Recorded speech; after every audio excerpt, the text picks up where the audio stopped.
Hi, this is Graham from the pit. I'm joined by Kato and Johannes Hello, from everybody. Hey, Avatar, and hey. we're here to talk to you a little bit about new music, tour, and everything else. Thanks for joining us. Thank you for having me. Pleasure is all mine, you guys. So we start off. I've seen some interviews where you talked about your style, and certainly Avatar is a little different to a lot of metal bands. And you've mentioned that your sound it just sounds like you. That's the best way to describe it. If there's someone who loves Avatar and wonders about some of the bands that influenced you or that they may not have heard, like some bands that aren't very popular here in America, who would they be?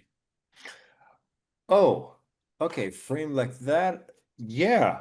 Um, I think the most important band to Avatar in the style that we are playing, which I don't think is as evident now because then 2 decades happen. But the band that we were playing the most covers of while trying to figure out who we were The Haunted. Okay. And they have a new album out this year as well. And they're amazing. They have members that came out of the initial breakup of At the Gates back in the day. And those first two albums were very much, at the top of mind of all of us when we started Avatar, which means the Awesome. self-titled one and then The Haunted made me do it. And they had just continued to be great after that as well. To this day, really, their new stuff is amazing. So The Haunted deserves more love than they ended up getting through the years, but I feel like they're a bit back right now, and I like that. Similar generation and geography is a band, The Crown, that I think Okay. also deserved way more flowers than they did. Because, the whole West Coast Gothenburg sound, and then if you expand a little bit, uh, there's a lot of things that have done pretty well, obviously, from where we're from that we got to grow up around. You got your In Flames, Seduction Qualities, again, back to At the Gate, Soil Work, Arch Enemy, and all those. I feel like The Crown, especially they did an album, The Crown in Terror, that I really hold in really high regards, uh, especially because there's always this idea of like, hey, I like brutal music, I like melodic music. How do we make these pieces fit together? How are you brutal and still make, yeah, man, this rocks. Yeah. To have all those things happen at once. And there's been different ways, different bands doing it in different ways through the years. And I think The Crown really rocked and really felt death metal at the same time. Songs, Crown, cult classic in the Northern European underground. If I talk to people about this, they will mention there's a Death Race King as their go-to, the Crown classic, and it is great. But on Crown of Terror, there were songs like, yeah, The Speed of Darkness, and just the title and riding in the speed of darkness faster than the speed of light. Hell yeah, So The Crown, and I said The Haunted. What else less known? I could go on. How long do you Well, want this answer to be? we got other questions. Oh, so go Those ahead. are Yeah, Okay, two well, pretty good. those are Yeah. two good ones. Yeah. I love the Haunted personally, so that was super cool to hear. And obviously, At the Gates of Slaughter at the Soul, and some of those albums are just like Yeah, quintessential I for feel sure. like exactly, but I feel like At the Gates has gotten more flowers, deservingly so. Sure. And the haunt that I feel like has drifted maybe in and out of people's consciousness a bit more than they should have, because to me they're up there. Yeah, for sure. I really got into them around the Revolver album, which might, was a Amazing, little bit later. Yeah, it amazing was album too. Yeah. that was fantastic for sure. Uh, Next question I have was I got super jazzed. Our local show is on November 17th here at Fillmore Minneapolis. Jazzed to Mm. see you guys again. Probably my fourth or fifth time. But I'm also very excited because I'm a huge fan of Alien Weaponry, as people listening Mm. who listen to our show know, because I play them all the time. And I just discovered Spirit World in the last couple of months or so, and I think Eldorado might be one of my favorite records this year. So just curious how you guys decide on those bands and any if you had any thoughts on them. Well, Spirit World is the band we discovered and agreed to take in this process, and I'm glad we did. So they are one of those that we got to discover because we had to find a band to fit the bill. Um, uh, So that's cool. In the case of Alien Weaponry, that's one of those that because that's one of my brother introduced me to them long before we were even you know in this position to do this with them. But we have built a bit of relationship with them through the years, especially the bass player we've seen end up running into a billion times and have enjoyed them live and all that. That we became fans. We had the time to become fans before this, and then it was just, you know, trying a couple of times for the stars to align. Like, hey, can we tour together? Can we, we want to do this, and you want to do this, and when will it work for both of us? And it finally did. Uh, but because those are the two options, right? Because we usually start off when we are in the position that we are headlining, we make a wish list, like what's out there, what's that we like, that we are excited about, that we might be able to get, and that can be so much harder, more complicated than it should be.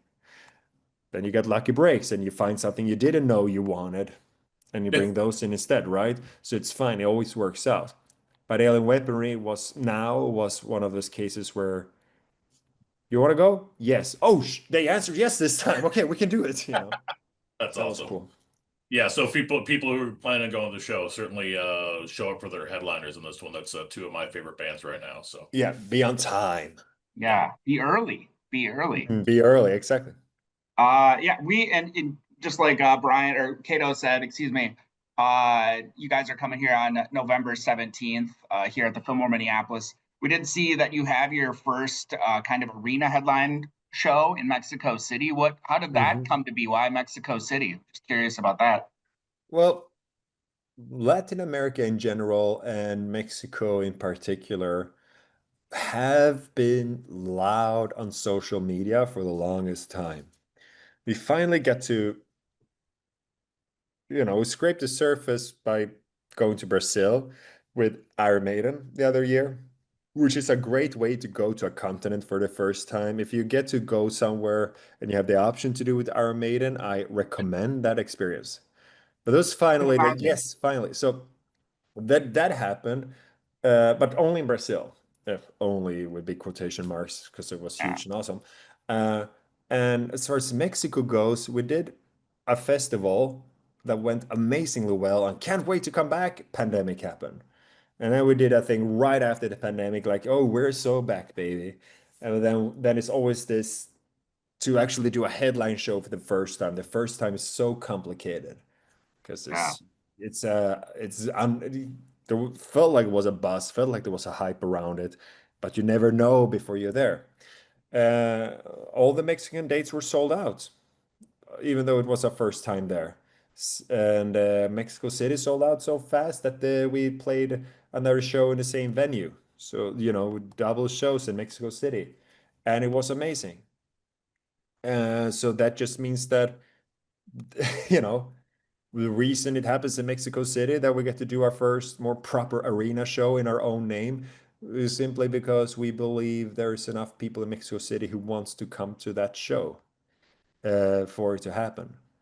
Uh, and I'm glad because again, it's been an amazing time.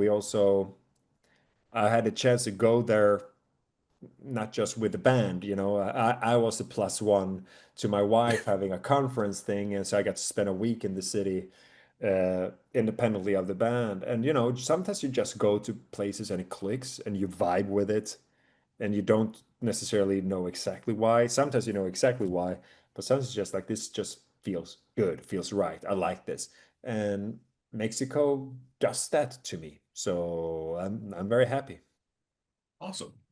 yeah. That's fantastic. That's great. I think the last question I was going to ask was, how do you like the contrast from being a support on the Iron Maiden or the upcoming Metallica dates you guys have versus kind of the more intimate clubs because you might get to dabble with different types of production or looks or plans in that vein.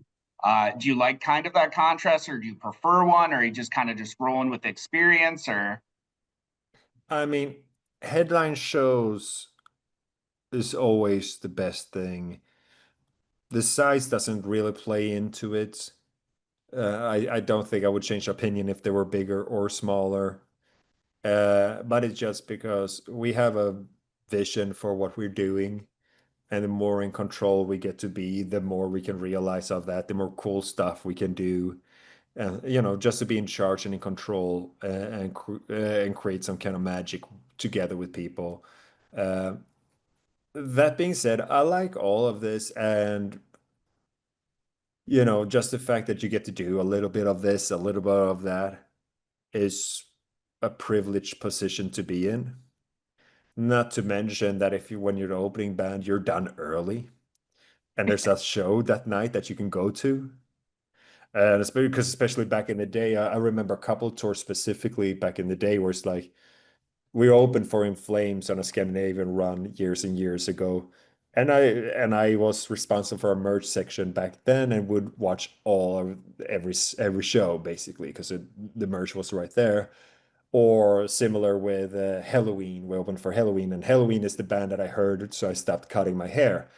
And we were on tour with them, and I got to see each and every set with them every night. So, you know, it's cool. I'm gonna open for Metallica 4 times next year, but I'm also gonna see Metallica 4 times next year. And probably I will get away to stand in some cool spot, Yeah. waving some kind of backstage pass around and like, can I be here, please? And they'll let me, and I can't be kicked out. So that part of being an open band, you get to be a fan, and you get to also get to go to shower early and smell good for most of the evening. There's a lot of good things with opening, really. Uh, that's kind of what I would Uh, assume. There's glass half full either way, right? So Yeah, my job is really awesome. And I have had plenty of quote unquote real jobs too. So I know what I've got here. I'm not complaining. we are joined by Avatar. What are we going to play next? We got your new single, Captain Goat. What can you tell us about that? Well, in the context of right now, right? Because you asked me to pick out certain Avatar songs and other songs. Correct. And Captain Goat being our latest release means that it's the closest thing to what will always be my actual favorite Avatar song. And that's always the next one, because once you start chasing this high and you're a junkie for something, there's always the next one, whatever you got ahead of you, whatever you get to create that's around the corner, that promise of something great. And right now, as far as things I can comfortably talk about and release to the world, Captain Go plays that role. And it does in so many ways, because outside that it's this amazing song, and I got to be a music video and learn how to not to sing without breathing underwater. And it's a great video too. Yeah, so go check it thank out. you. Thank you Yeah. very much. It's also just this promise of everything else that is coming right now, and the excitement I feel that finally we have to share with the world what we've been up to in the past year. Uh, so right now, Captain Goat stands for so much. The next song we're going to play is War Song. What can you tell us more about War Song? And thank you for joining us tonight. Well, thank you for having me. Well, the version that will hear is off of our debut album, Thoughts on No Tomorrow, from, if I say the year, I give my age away, screw it, 2006. But this song is older than that, because every debut album on any band is a accumulation of whatever you had lying around at the time of being signed. So this is actually is a closing track? Is it? No, it's track 3 on our first demo with it. And more importantly, that we had started, as any band does, we start out playing covers, and we were just as confused then as we are now, but now we turned it to a strength. But we covered Iron Maiden and Cannibal Corpse and Slayer and Halloween and In Flames. So it was a bit of everything, as long as it was metal, right? Uh, so we did all of that, and we started to try to write our own songs. War Song was the one where I feel we really turned a corner to like, oh, you wrote something that I want to listen to, you know, that you could actually do that, come up with something that made you excited and to hear it. uh, so that's War Song is the first real Avatar song. And Fantastic. So yeah.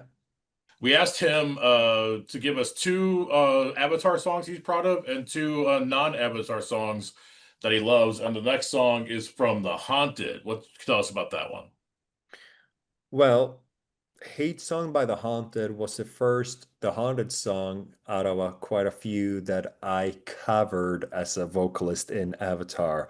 My audition was actually to learn and to scream an In Flames song, Clayman. But as an Avatar member, this was, I think, the first song I did, I learned as a member of Avatar.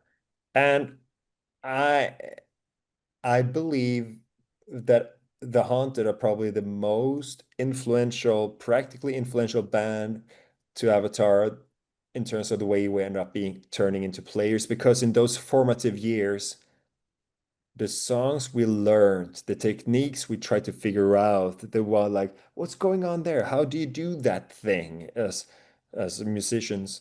We said that about a lot of bands. We said about Meshuggah, you said about I don't know, again, Halloween. We said about a lot of bands, but I think we said that the most often about The Haunted. So in that way, they played such a huge key influence on us early on. And Hate Song, again, was the first song, the Haunted song I did as a cover of as a vocalist of Avatar. All right, Well, you thank guys. you. Thank you Well, so Thank you very much. much for your time and for your extra time. No problem at all. Happy to be here. Thank you for Looking forward to playing seeing our you. stuff. Of course. Awesome. We'll keep playing the hell of it, and we'll see you in November. Much appreciated. See you there, man. Thank you. Take care. Jumping into the next one. Thank you. Bye.